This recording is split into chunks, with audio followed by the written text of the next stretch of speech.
saudara-saudara semuanya, salam. Senang bisa bertemu dan berjumpa dengan Bapak, Ibu semuanya dalam kasih Tuhan Yesus Kristus. Pada kesempatan ini saya sungguh menjadi sukacita jika bisa berbagi dan bersama-sama merenungkan akan firman Tuhan. Kesukaan sukacita yang luar biasa pada diri saya ketika saya akan mulai merenungkan ini pengalaman saya berbagi tentang firman kepada ibu dan bapak semuanya tentunya. Baik, marilah kita membuka dari Lukas 19 ayat 1 sampai 10. Perikop tentang Sakius sang pemungut cukai.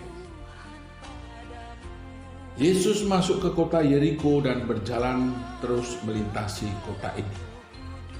Bapak dan Ibu yang terkasih di dalam Tuhan Yesus, ada pertanyaan di dalam ayat ini.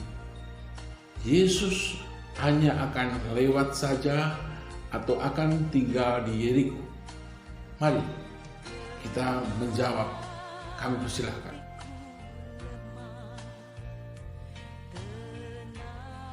Dari ayat yang sudah kita baca tadi, jelas dikatakan bahwa Yesus masuk dan melintasi kota itu. Baiklah saudara-saudara, dari perikop sebelumnya disebutkan pula bahwa ada orang yang buta ingin disembuhkan oleh Tuhan. Jadi pada saat itu terjadi sesuatu berita atau sesuatu semacam viral bahasanya sekarang, bahwa ada seorang yang bisa menyembuhkan orang buta menjadi bisa melihat. Sampailah di kota Yeriko ini orang-orang di sekitar Yeriko bertanya-tanya dan ingin mengetahui siapa orang itu yang bisa melaksanakan mujizat yang menyembuhkan orang buta menjadi bisa melihat kembali. Sungguh menjadi top berita saat itu. Kemudian mari kita baca ayat selanjutnya. Di situ ada seorang bernama Sakius, kepala pemungut cukai, dan ia seorang yang kaya raya.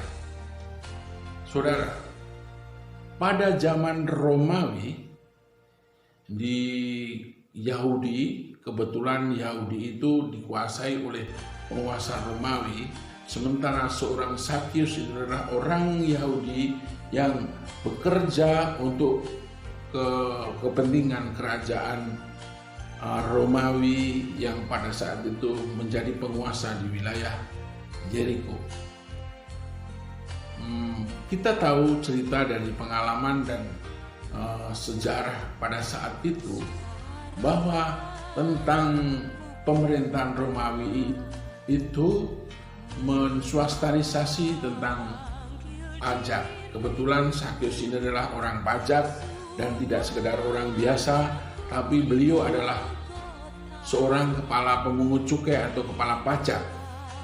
Jadi seorang yang punya kedudukan dan barangkali tidak bisa kita anggap sebagai orang biasa. Jadi orang yang mempunyai jabatan di sebuah pemerintahan atau kerajaan pada saat itu. Saudara, pada ayat 3, ia berusaha untuk melihat orang apakah Yesus itu, tetapi ia tidak berhasil karena banyak orang sebab badannya pendek. Saudara-saudara, ketika kedatangan Tuhan sampai ke kota Yeriko itu, banyak orang-orang di sekitar situ tentunya juga penasaran ingin melihat seperti apa orang yang bisa menciptakan, membuat orang buta menjadi bisa melihat. Karena penasarannya pun seorang Sakius pun juga sama seperti mereka, ingin tahu siapa Yesus itu. Dan kebetulan karena Sakius itu yang diceritakan di sini bahwa orangnya pendek, makanya dia tidak mau kehilangan akal, saudara. Di antara sekitar banyak orang itu, Sakius berupaya supaya bisa melihat siapa Yesus itu. Mari kita baca di ayat berikutnya. Maka berlarilah, saya ulangi, maka berlarilah ia mendahului orang banyak, lalu memanjat pohon ara untuk melihat Yesus yang akan lewat di situ. Karena kecerdikan seorang Sakius, maka ia berlari di antara berkerumun orang. Tapi karena banyaknya orang dan kebetulan tubuhnya pendek, makanya ia tidak bisa melihat. Maka memunculkan ide, cara berpikir, bagaimana saya bisa melihat karena kebetulan saya pendek.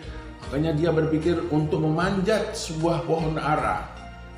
Kalau kita tahu bahwa sejarah dalam Alkitab menyebutkan Adam dan Hawa pun saat jatuh dalam dosa berupaya untuk melindungi dirinya dengan membungkus tubuhnya dengan pohon ara yang lebar dan bisa untuk menutupi tubuhnya.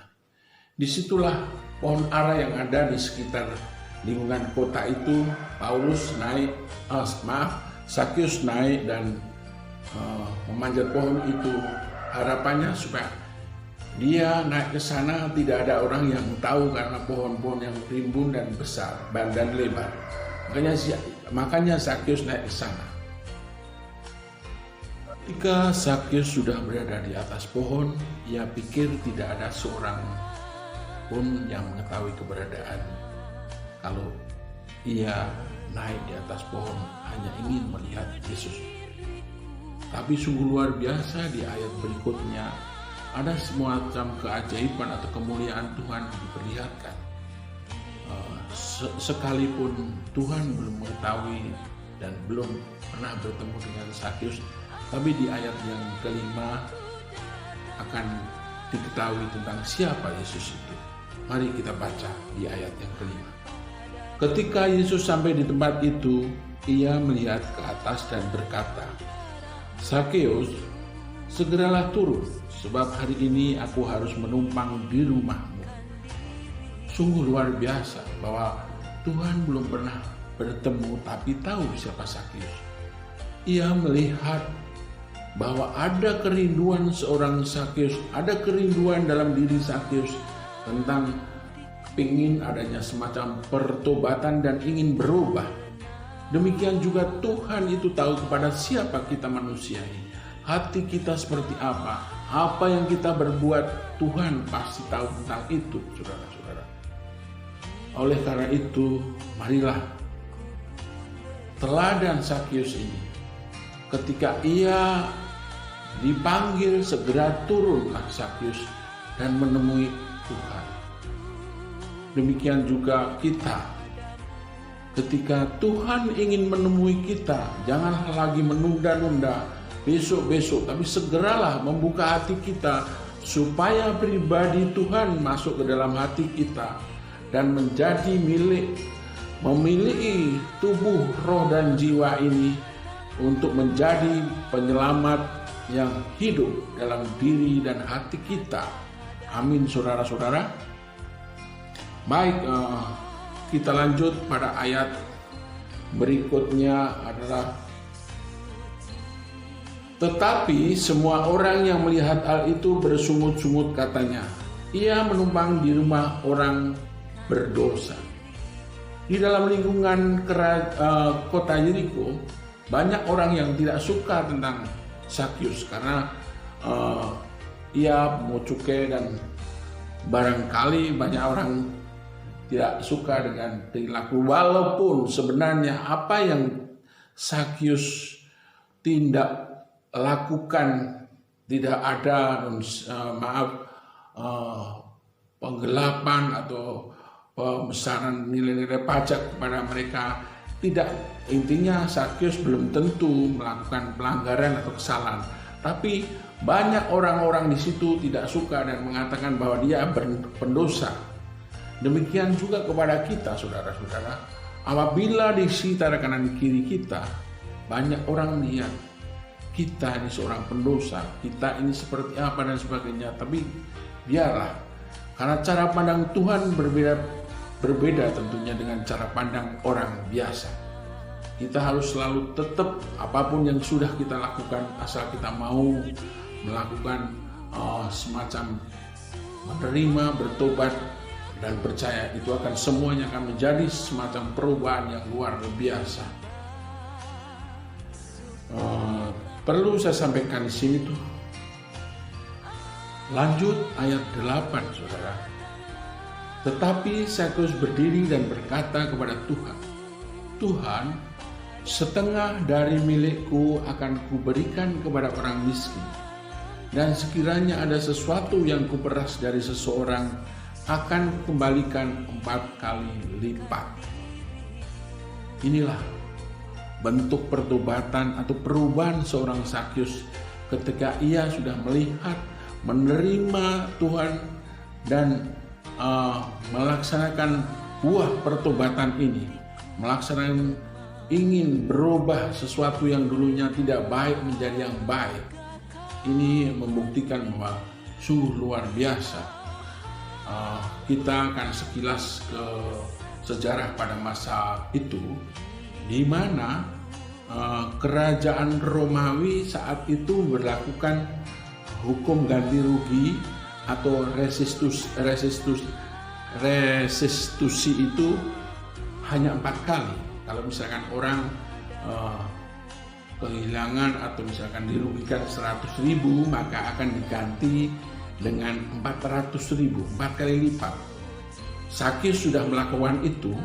Bahkan di luar hukum yang berlaku, Sakeus masih mau memberikan setengah dari yang ia miliki kepada orang miskin. Ini bentuk atau buah dari pertobatan itu, adanya dorongan roh untuk meyakinkan bahwa dia sungguh-sungguh mau berbagi, sungguh-sungguh akan mengikrarkan bahwa dirinya sudah berubah setelah menerima Tuhan Yesus. Dan sungguh luar biasa, ketika ini terjadi, Tuhan tidak akan diam. Tuhan akan selalu memberikan reward atau semacam penghargaan kepada orang yang sudah melakukan perbuatan yang sungguh luar biasa itu. Maka dikatakan bahwa seluruh rumah itu akan diselamatkan. Itu semacam reward. Jadi kalau kita berlaku, mau menerima, bertobat, semua akan diselamatkan. Tentu yang percaya kepada Tuhan Yesus. Ada semacam reward bagi kita atau saudara-saudara yang mau menerima, bertobat, dan percaya kepada Tuhan. Siapa saudara sebagai kepala keluarga, ibu rumah tangga, atau anak, jika mau menerima Yesus, pasti akan ada reward, yaitu sukacita dan keselamatan di dalam hati. Pada ayat selanjutnya, sebab anak manusia datang untuk mencari dan menyelamatkan yang hilang. Yesus datang ke dunia ini untuk mencari yang hilang. Siapa saudara? Atau jika saudara merasa hilang, pasti Yesus akan datang mencari Anda. Yesus rindu agar saudara dan saya menerima Dia agar terjadi sukacita dan keselamatan. Saudara yang saya kasihi dalam Tuhan Yesus Kristus, kembali kepada pertanyaan di awal, apa Yesus sebenarnya itu ingin tinggal atau hanya lewat saja? Sebenarnya saudara, Yesus ingin lewat saja di Yeriko. Akan tetapi keberadaan Sakeus yang pada saat itu dianggap banyak orang katakanlah sampah, tapi punya pendirian, punya semangat mau bertobat dan mau berubah. Makanya Tuhan tinggal beberapa saat di sana, ingin menyatakan kemuliaannya di hadapan orang. Oleh karena itu saudara, jika saudara mungkin tidak dianggap di lingkungan keluarga, di lingkungan pekerjaan, di lingkungan sekitar, Akan tetapi yakinkan tidak dengan Yesus, bahwa Yesus mau menerima saudara ketika Anda mau membuka dan menerima Dia masuk menjadi penyelamat hidup Anda. Jangan takut, terimalah Dia pada saat ini. Maka pastikan ada sukacita dan keselamatan. Yakinkan itu. Jika Anda sudah bertobat, nyatakanlah kepada orang lain. Tentu dengan sukacita, supaya kita bisa berbagi kepada mereka semuanya. Amin. Tuhan Yesus memberkati.